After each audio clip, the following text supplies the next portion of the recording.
My story started when I was around 12, probably, and I started struggling with depression in middle school.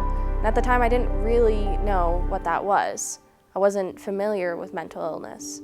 It was really lonely, and I was overwhelmed with this feeling of hopelessness and worthlessness and not really wanting to live, even though I didn't have a reason to feel that way. I had great family, good friends, and nothing big and traumatic happened to me, which I'm grateful for, but I felt really guilty feeling this way. Then I started struggling with eating. Everything was crumbling around me, I felt like, and that was the one thing I could control.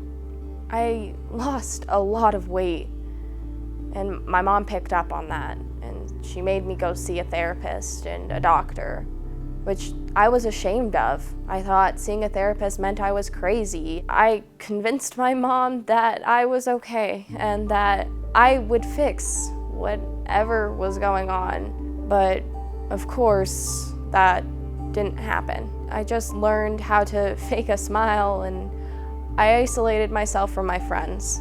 The negative thoughts were still there, and I was dealing with suicidal ideation.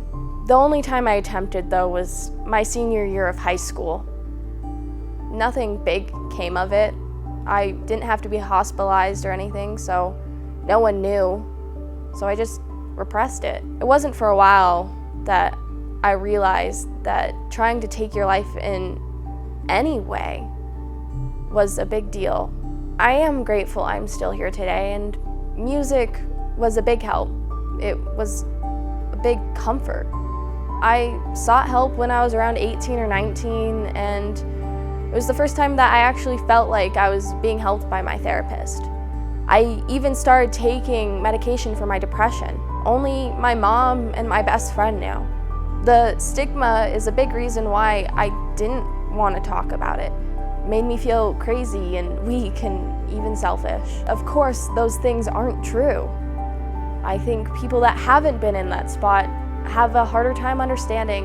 One of the things that helps me today is realizing the power thoughts have over you and that you can change them. My therapist helped me step out of my mind and objectively observe my thoughts and if they were true or not, and if they weren't, how I can change that.